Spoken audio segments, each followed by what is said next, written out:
प्यारे विद्यार्थियों, नमस्कार। आज फिर हम इस कड़ी में एक नए टॉपिक के साथ, इसका नाम है प्रत्यय। आप सभी जानते हैं कि मूल शब्द एक होता है, उसके साथ या तो प्रारंभ में कोई शब्दांश लग करके उपसर्ग के रूप में उस शब्द की विशेषता को बदलता है या उसके अर्थ को बदल देता है, या फिर प्रत्यय किसी शब्द के अंत में लगकर क्या कर देता है, उसके अंदर बहुत से परिवर्तन कर देता है। जैसे वो संज्ञा से विशेषण भी बना देता है, विशेषण से कई बार संज्ञा बन जाती है, क्रिया से भी संज्ञा बन जाती है, एक वचन का बहुवचन भी बना देता है और पुल्लिंग का स्त्रीलिंग भी बना देता है। कहने का अर्थ ये है कि प्रत्यय वो शब्दांश है जो मूल शब्द के अंत में लगकर उसमें कुछ ना कुछ परिवर्तन जरूर करता है। चाहे वो संज्ञा से विशेषण बनाए, विशेषण से संज्ञा बनाए, क्रिया से संज्ञा बनाए, एक वचन का बहुवचन बनाए, पुल्लिंग का स्त्रीलिंग बनाए, या फिर जो हमारी कृत प्रत्यय हैं उसमें काल के हिसाब से उनमें परिवर्तन करे। जैसे पढ़ा, पढ़ेंगे, पढ़ता, पढ़ूंगा, ये सब पढ़ के अंदर प्रत्यय लगने से सारे परिवर्तन संभव हैं। किसी में कुछ प्रत्यय लगा, किसी में कुछ प्रत्यय, किसी में कुछ प्रत्यय लगते गए और काल के हिसाब से क्रियाओं का रूप बदलता गया। सीधा सीधा अर्थ यह है कि मूल शब्द में प्रत्यय बहुत कुछ परिवर्तन करते हैं, बहुत से शब्दों का निर्माण करते हैं, काल के हिसाब से क्रियाओं में भी निर्माण करते हैं, संज्ञा शब्दों से विशेषण भी बनाते हैं, विशेषण से संज्ञा भी बनाते हैं, क्रिया से संज्ञा बनाते हैं, एक वचन का बहुवचन बनाते हैं और पुल्लिंग का स्त्रीलिंग बनाते हैं। अब देखने की बात यह है, जो पहले हमने उपसर्ग पढ़े थे वो मूल शब्द के प्रारंभ में लगते हैं और प्रत्यय मूल शब्द के अंत में लगते हैं। नहीं, मूल शब्द वाक्य में सीधा सीधा प्रयोग बहुत ही कम होता है और प्रत्यय तो सीधा प्रयोग वाक्य में हो ही नहीं सकता। जब जो ये शब्द के साथ लगेगा और एक नए शब्द का निर्माण होगा, उसी को वाक्य में प्रयोग किया जाता है। यानी प्रत्यय का अपने आप में कोई महत्व नहीं है, उसका कोई अर्थ नहीं होता। अब मूल शब्द का अर्थ होता है, अब प्रत्यय हटने के बाद जो मूल शब्द है उसका अर्थ हमें पता होना चाहिए। यदि प्रत्यय हटाने के बाद मूल शब्द का कोई अर्थ नहीं निकलता है तो इसका मतलब ये हुआ कि हमने प्रत्यय का चुनाव या प्रत्यय का दोष से हटाने का काम किया है, वो सही नहीं किया है। अब देखिए, इसी दो प्रकार के होते हैं, कृत प्रत्यय और कृत प्रत्यय होते हैं धातु के साथ। धातु के अंत में जुड़ करके जो नए शब्दों का निर्माण करते हैं उन्हें बोलते हैं कृदंत, यानी कृत प्लस अंत, यानी जिसका अंत कृत हो, कृत के समान हो, यानी कृत के साथ हो, वो यानी धातु के साथ हो, उन्हें बोलते हैं कृदंत प्रत्यय। दूसरा प्रत्यय होता है तदित प्रत्यय, यानी जिसका अंत तदित के साथ हो। तदित का मतलब नाम पद, और नाम पद कौन से होते हैं? या तो संज्ञा के अंत में लगे हों, या सर्वनाम के अंत में लगे हों, या फिर विशेषण के अंत में लगे हों। यहाँ क्या था? ये धातु के अंत में, वहाँ क्या है? संज्ञा के अंत में, सर्वनाम के अंत में या विशेषण के अंत में। जो इनके साथ लगेगा उन्हें बोलेंगे तदिदांत, यानी तदित प्रत्यय, और जो धातु के साथ लगेगा उन्हें बोलेंगे कृत प्रत्यय या कृदंत। अब कुछ प्रत्ययों के बारे में थोड़ी थोड़ी चर्चा हम करेंगे। जो सबसे ज़्यादा प्रभाव डालते हैं, हम सिर्फ उन्हीं प्रत्ययों को लेंगे। कुछ प्रत्यय ऐसे हैं जो भारी भरकम प्रत्यय होते हैं, जो कुछ मात्राओं पर असर करते हैं, कुछ स्वरों को बड़े से छोटा बना देते हैं। वो कुछ ऐसे प्रत्यय हैं, आव, एरा, एया, ओती, ओना, कारा, अक्कड़, आपा। ये सब कृदंत प्रत्यय हैं और ये जहाँ लगते हैं कुछ परिवर्तन करते हैं। इनको औरों से भारी प्रत्यय बोला जाता है। देखते हैं कैसे करते हैं। जैसे शब्द है घूम, इसमें जो ही आव प्रत्यय लगेगा इस बड़े ऊ को ये छोटा बना देगा, ये बन जाएगा घुमाव। अब कई बार पूछ लिया जाता है कि घुमाव के अंदर मूल शब्द क्या है। यदि आपको ये दिखाई दे रहा है, ये लिख दिया, तो फिर आपको इसका मतलब ये हुआ कि आपने मूल शब्द को जाना ही नहीं, क्योंकि इस प्रत्यय का जो रूल है उसके हिसाब से क्या करता हो, इस बड़े ऊ को छोटे ऊ में बदल देता है। हर जगह नहीं बदलता, कुछ शब्दों में बदलता है। जैसे लूट शब्द है, एरा प्रत्यय लगते ही ये बनेगा लुटेरा, यानी लूट के अंदर बड़े ऊ की मात्रा होगी और जो ही ये एरा प्रत्यय लगेगा ये बन जाएगा लुटेरा। अब देखना क्या है, देखो इन शब्दों का जो प्रत्यय है इनका कोई निश्चित अर्थ नहीं है, ओना, कारा, अक्कड़, आपा। और जो आगे जो शब्द हैं जो क्रिया के रूप में हैं, जैसे खेलना, फेर से फेरना, खेलना, घुटना, भूलना, उड़ना, घूमना, ये सब कहीं ना कहीं धातु के रूप हैं। इनका कोई ना कोई अर्थ होता है, लेकिन प्रत्यय का कोई अर्थ नहीं होता। लेकिन दोनों मिल करके एक जो नए शब्द का निर्माण करते हैं उसका अर्थ तो बिल्कुल होता ही होता है। अब देखिए खे में आया प्रत्यय लगते ही ये बनेगा, इस एक की मात्रा को ई में बदल देगा, चिवैया। अब है ओती, फेर में ओती लगते ही इस एक की मात्रा को ई में बदल देगा, यानी हो जाएगी फिरौती। अब देखिए ओना, खेल प्लस ओना, इस एक की मात्रा को ये भी क्या कर देगा, ई में बदल देगा और हो जाएगा खिलौना। अब देखिए कारा, छूट प्लस कारा, और जो ही ये बड़ी मात्रा है ये कारा प्रत्यय लगते ही क्या हो जाएगी, छोटी हो जाएगी और ये हो जाएगा छुटकारा। अब देखिए अक्कड़, अब भूल शब्द में अक्कड़ लगते ही जो भुलक्कड़ बनेगा उस भुलक्कड़ की मात्रा क्या होगी, छोटी होगी ये। और अगला है आपा, बुढ़ शब्द के साथ जो ही आपा लगेगा, और ये बुढ़ में सब क्या होता है, मात्रा बड़े ऊ की होती है और बुढ़ापे में हो जाएगी छोटे ऊ की। कहने का भाव ये है, मैंने ये वो प्रत्यय लिए हैं जो कुछ ना कुछ परिवर्तन करते हैं और आपको इनका ध्यान रखना बहुत ज़रूरी है। अब और जो प्रत्यय हैं इससे अलग है, वो इतना परिवर्तन नहीं करते, और हैं 4-5, हम उनका भी जिक्र करेंगे, वो तो बहुत ज़्यादा परिवर्तन करते हैं।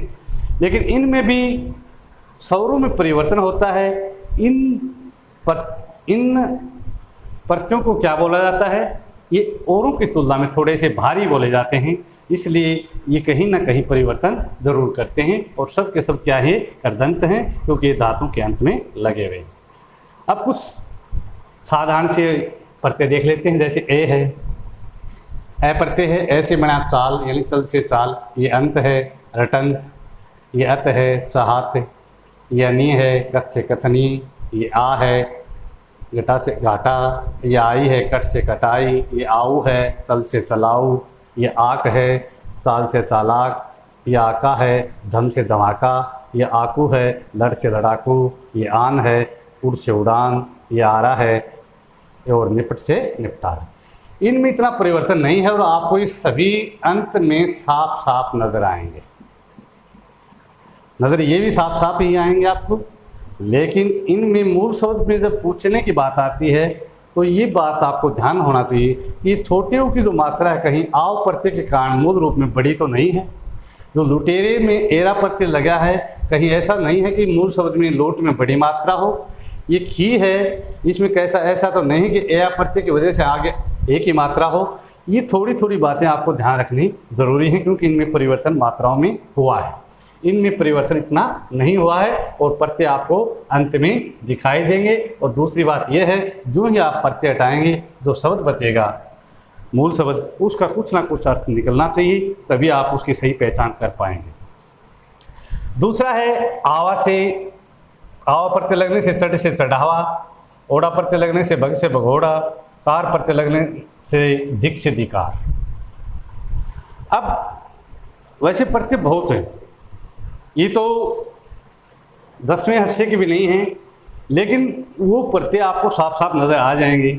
जिन जिन प्रत्ययों में दिक्कत है या आप उलझ सकते हैं, भ्रमित हो सकते हैं, उन्हीं की चर्चा हम यहाँ बारी बारी से करेंगे। और बाकी जो प्रत्यय हैं वो आप जो शब्द के अंत में दिखाई देगा आप अपने आप शायद समझ जाएंगे। अब देखिए कुछ तदित प्रत्ययों के उदाहरण भी देखते हैं। जैसे अंतर है, रूपांतरण। ये रूप है, ये क्या है? ये कोई न कोई संज्ञा सर्वनाम विशेषण है। देखिए अक, ठंडक। ठंड क्या है? संज्ञा शब्द है। अत, संग। संग क्या है? उसके अंत में लगा है संगत। आ क्या है? प्यास से प्यासा। आइन क्या है? पंडित से पंडिताइन। आई, अच्छा से अच्छाई। आना, घर से घराना। आहट, चीकना से चिकनाहट। ईमा, लाल से लालिमा। इन, नाग से नागिन। इया, कुत्ता से कुतिया। उक, भिक्षुक से भिक्षुक। कार, चित्तर से चित्रकार। तम, अधिक से अधिकतम। तर, कठिन से कठिनतर। पन, अपना से अपनापन। और शाली, गौरव से गौरवशाली। अब देखिए यहाँ तो आ गया सर्वनाम के साथ, और कहीं विशेषण के साथ, कहीं संज्ञा शब्दों के साथ। जो संज्ञा शब्दों के साथ आएगा, सर्वनाम के साथ आएगा, विशेषण के साथ आएगा, वो सब क्या हैं? वो सब तदित प्रत्यय होते हैं।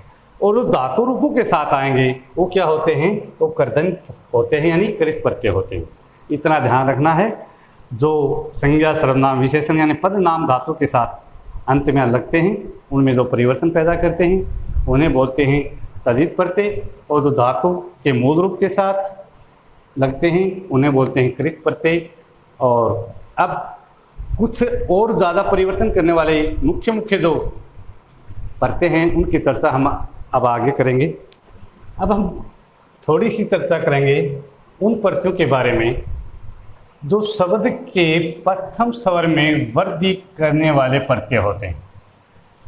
यानी शब्द के पहले वर्ण के साथ जो स्वर लगा है उसमें कहीं ना कहीं वो वृद्धि करते हैं। वृद्धि क्या करते हैं थोड़ा समझ लेते हैं। यदि पहले वर्ण के साथ ए है तो उसको बना देते हैं आ। यदि पहले वर्ण के साथ ई है, बड़ी ई है, ए है, तो उसको बना देते हैं आई। और यदि ऊ है, बड़ा ऊ है या ओ है तो उसको बना देते हैं औ। ये परिवर्तन करते हैं ये प्रत्यय सभी, सिर्फ इस एक को छोड़ करके। इसका ये नियम तो सेम है लेकिन थोड़ा सा अलग भी है कि ये अपने पास वाले अक्षर को भी आधा कर देता है। पहले स्वर को तो ये भी दीर्घ ही बनाएगा, लेकिन जो ही जहाँ लगेगा जिसके अपने पास वाले स्वर को भी आधा कर देगा। लेकिन ये बाकी जब इक है, ए है, ई है, अय है, अयन है, आयन है, ये सभी के सभी क्या करते हैं? ये पहले वर्ण के साथ लगे हुए स्वर में वृद्धि कर देते हैं। देखते हैं कैसे करते हैं। और वृद्धि कैसे करते हैं समझ गया हो। यदि वहाँ ए है तो उसको आ बनाएंगे, छोटी ई बड़ी ए है तो उसको आई में बदलेंगे, छोटा ऊ बड़ा ओ है तो उसको औ में बदल देंगे। अब देखते हैं ये शब्द है अपेक्षा। अब इसमें इक प्रत्यय है, अपेक्षिक। जो ये इक प्रत्यय लगा इस पहले वर्ण को ए को बना दिया है आ और अंत में अपने आप इक लग गया। अब देखिए शिक्षा। अब शिक्षा में ई है और ई को क्या बनाएगा वो? आई। इस से के ऊपर आई की मात्रा और अंत में लग गया इक। ये नीति है और नीति में जो ही इक प्रत्यय लगेगा इस ई को किस में परिवर्तित करेगा? आई में, और ये बन जाएगा नैतिक। अब देखिए ए प्रत्यय। अब ए प्रत्यय का क्या है? मनु प्लस ए, यानी ए को तो मैं को तो बनाएगा माँ। अब ये वह कैसे हुआ? ये जो ऊ है, क्योंकि ए क्या है? ये स्वर है और ये जो ही ऊ के साथ मिलेगा, आपको बताया था कि ऊ प्लस ए क्या होता है? वह बनेगा। तो क्या होगा? मैं, और न में ऊ ए के साथ मिलने पर क्या बन जाएगा? न, और मैं का माँ और ना मानव। अब देखिए रघु में भी वही है ऊ और ए, राघव। लघु में भी ए है, लाघव। अब देखिए अंत के हिसाब से आप देखेंगे कि सभी शब्दों में ही ए प्रत्यय होता है, लेकिन सभी में जैसे यहाँ भी ए दिखाई दे रहा है, यहाँ भी दिखाई दे रहा है, सभी में लगभग ए दिखाई दे रहा है। लेकिन यहाँ पर क्या है? यहाँ पर ए प्रत्यय है नहीं। क्यों? क्योंकि यहाँ पर जो चीज़ देखने को मिलेगी वो ए प्रत्यय में अलग रूप में मिलेगी। ये देखो, इसमें कोई भी कहीं भी कोई दीर्घ रूप नहीं है, और जब तक दीर्घ रूप नहीं होगा उसमें ए प्रत्यय शामिल नहीं होगा। इसमें देखिए सभी में दीर्घ रूप है, मैं का मा, रे का रा, ला। इस प्रकार ये पता चलेगा कि जहाँ ए प्रत्यय कहाँ हो सकता है। पहले आप पहले वर्ण पे आओ, उसके साथ स्वर क्या लगा, उस स्वर को देखो, उसके टुकड़े करके देखो। यदि उसमें उ और ए से यदि वह बना हुआ है तो ये मान लेना कि वहाँ पर क्या है, ए प्रत्यय। और पहला वर्ण यदि पहले वर्ण की जो स्वर है या स्वर की जो मात्रा है वो दीर्घ रूप में है तो ये मानो आप वहाँ पर ए प्रत्यय है। अब देखिए ई प्रत्यय, ये है मरुत। जो ई प्रत्यय लगती है छोटी क्या क्या बन गया, मैं का बना दिया मारुति। ये है जनक, ये बड़ी, और जनक से बन गया जय का जा, जानकी। ये है पर्वत प्लस ई, और बड़ी ई लगते ही क्या होगा, पहले को पै को बना दिया पा। इनमें भी पहला वर्ण के साथ लगी हुई स्वर की मात्रा दीर्घ होती है। अब देखते हैं कुछ ये प्रत्यय के उदाहरण। अतिथि, ये बन जाएगा आतिथ्य। ए प्रत्यय लगेगा, अंत में कोई भी मात्रा हो, जो ही प्रत्यय लगेगा वो मात्रा गायब हो जाएगी और प्रत्यय की मात्रा वहाँ पर आ जाएगी, और पहला वर्ण दीर्घ रूप है। देखिए कुंती, अब ये कुंती है, इसकी भी ई, ये बड़ी है, ये गायब हो जाएगी क्योंकि इसमें जो ही ए प्रत्यय लगेगा ये अपनी मात्रा लेकर आएगा, और कऊ ऊ की वजह से कऊ हो जाएगा, क्योंकि ऊ किस में बदलता है, हमेशा औ में बदलता है। अब ये है आयन प्रत्यय, कत्ते और कत्यायन। उद्दार, उद्दार से बनेगा, ये आ गया ये का उदाहरण। अब देखिए ये में थोड़ा सा और अलग परिवर्तन है, ये दो प्रकार से काम करेगा, दोनों प्रकार हम समझाएंगे आपको। ये देखिए पहले है उदार शब्द, इसमें जो ही ये प्रत्यय लगेगा इसका तो वही रूप बनाएगा ही बनाएगा, लेकिन ये जो अंत वाला है इसके साथ लगेगा, ये इसको आधा कर देगा, और जो ही आधा होगा ये इसके ऊपर चला जाएगा। ये शब्द है मधुर, जो ही इसमें ये प्रत्यय लगेगा इस मैं को तो माँ बनाएगा ही, रे को आधा करेगा ऊपर चला जाएगा, ये बन जाएगा माधुर्य। ये है सदृश, और इसको बना देगा ये इस से को आधा, और इस से को बना देगा सा सादृश्य। ये है विराग, और वी को बना देगा वही, और गय को कर देगा आधा, ये वैराग्य। ये का एक थोड़ा सा और अलग खेल है।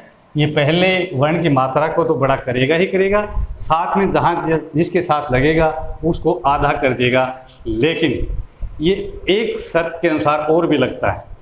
वहाँ पर वो पहले अक्षर को बड़ा नहीं बनाएगा, पास वाले को तो आधा करेगा, लेकिन पहले वर्ण में लगी हुई मात्रा को बड़ा नहीं करेगा। वो किन शब्दों में जो संज्ञा से विशेषण बनते हैं और वहाँ पर जो ये लगता है वहाँ पर ये क्या करेगा, पहले अक्षर को दीर्घ नहीं करेगा बल्कि पास वाले को तो आधा करेगा ही करेगा।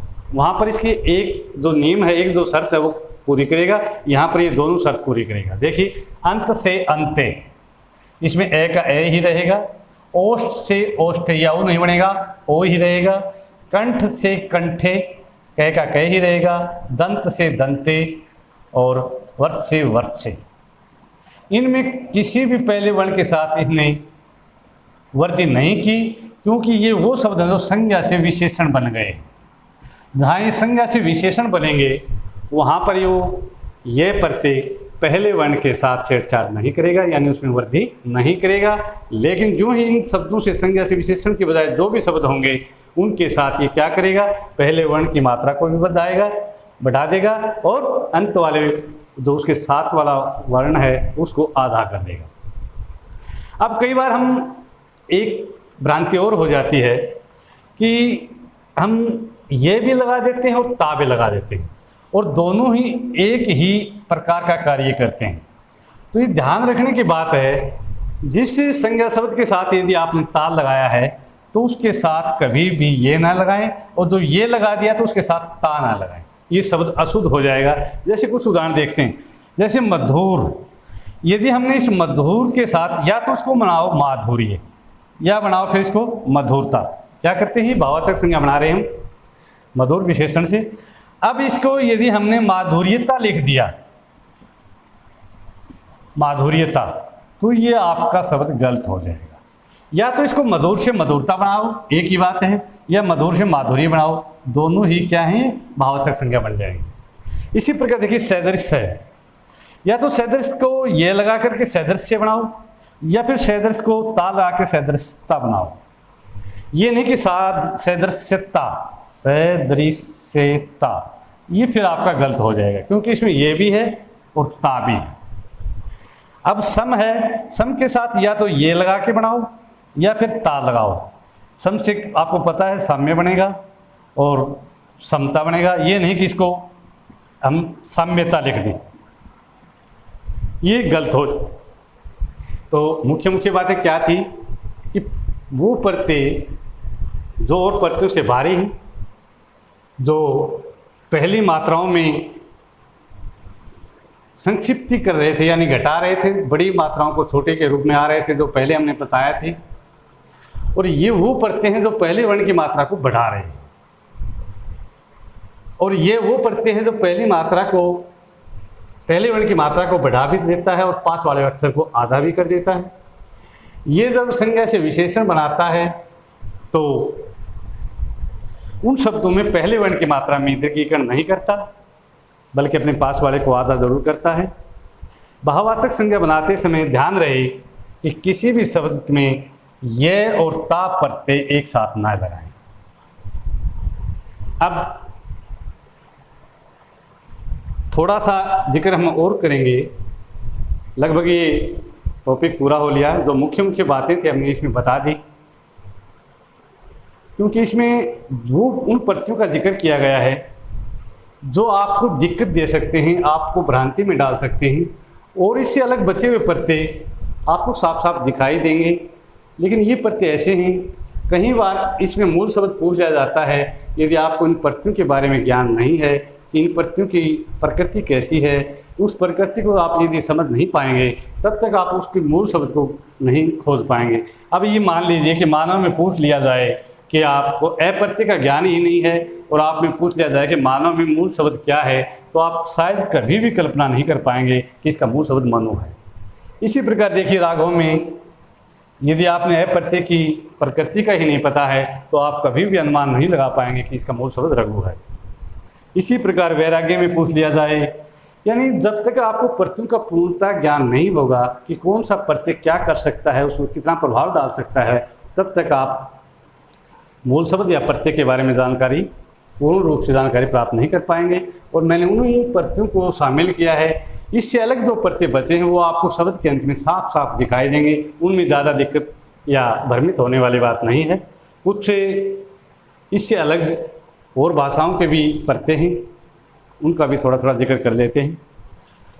अब कुछ प्रत्यय जो अवयवों के साथ लगने वाले होते हैं, यानी अवयव शब्दों के साथ भी कुछ प्रत्यय लग जाते हैं। पहले हमने इससे पहले तो किसी का जिक्र किया है, या तो धातु के साथ लगने वाले, या संज्ञा के साथ, या सर्वनाम के साथ, या विशेषण के साथ। लेकिन कुछ ऐसे भी होते हैं जो अवयव के साथ भी लगते हैं।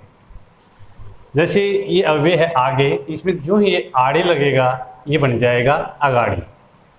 ये आगे के आगे यदि ला प्रत्यय लगेगा तो ये बन जाएगा अगला। अब अरबी फारसी के भी कुछ प्रत्यय हमारे हिंदी भाषा ने इस्तेमाल कर दिए हैं, उनके शब्दों को भी हम प्रयोग करते हैं। जैसे ये अंदाज प्रत्यय है और ये बन गया तीरंदाज। ये आ उर्दू का अरबी फारसी का है, हर्ज से हर्जा, ये आना नजराना, ये इंदा शर्म से शर्मिंदा, ये इस फरमाइश, ये इन शौक से शौकीन, ये खाना खाना से दवाखाना, ये घर जादूगर, ये गार, ये रोज़गार, ये बाज, ये दगेबाज, और भी कुछ हैं। आज हमने जो प्रत्यय का टॉपिक था उसके मुख्य मुख्य बिंदुओं पर चर्चा की। खास करके उन्हीं प्रत्ययों का जिक्र किया जो हमें भ्रमित कर सकते हैं, जो हमें उलझन में डाल सकते हैं। पहले वो प्रत्यय जो पहले वर्ण की मात्रा को दीर्घ के रूप में न छोड़ करके उसको छोटी कर देते हैं। जैसे कुछ उदाहरण, जैसे लूट से लुटेरा, बुढ़ से बुढ़ापा, उनमें बड़े की मात्रा थी, लेकिन जो ही उन प्रत्ययों का उनके साथ लगना हुआ तो उन्होंने छोटी मात्रा कर दी। उसके बाद हमने कुछ ऐसे प्रत्यय भी पढ़े जो इक है, ए प्रत्यय था, अय था, आयन था। उनमें क्या था कि पहले वर्ण को, मात्रा को वो बड़ी कर रहे थे और पहले वाले क्या कर रहे थे, उसको छोटी कर रहे थे। उनके बारे में भी चर्चा की। फिर ये प्रत्यय जो दो रूपों में कार्य करता है और पास वाले वर्ण को भी प्रभावित करता है, उसका जिक्र किया। किस प्रकार ये प्रत्यय जब संज्ञा से विशेषण बनाता है तो उसमें पहले वर्ण को वर्ण की मात्रा के साथ छेड़छाड़ नहीं करता, यानी वो ज्यों की त्यों रहती है। और उनसे अलग जब ये प्रत्यय लगता है तो पहले वर्ण की मात्रा को दीर्घ करता है, लेकिन बाद वाले अक्षर को आधा भी करता है। फिर हमने कुछ ऐसे उपसर्गों का, ऐसे प्रत्ययों का जिक्र किया जो अवयवों के साथ भी लग सकते हैं। फिर हमने कुछ अरबी फारसी के प्रत्ययों का जिक्र किया। इस प्रकार हमने बारी बारी से जितनी इसमें अवधारणाएं हो सकते थे, जितने कॉन्सेप्ट हो सकते थे प्रत्यय के संबंधित, जो आपको समझने में दिक्कत हो सकती थी, उन्हीं को मैंने आपके सामने बारी बारी से पेश किया है। मैं आशा ही नहीं, पूरी उम्मीद करता हूँ कि आपको ये टॉपिक समझ आया होगा। मिलते हैं आगे नए टॉपिक के साथ, और आज इन्हीं के साथ नमस्कार।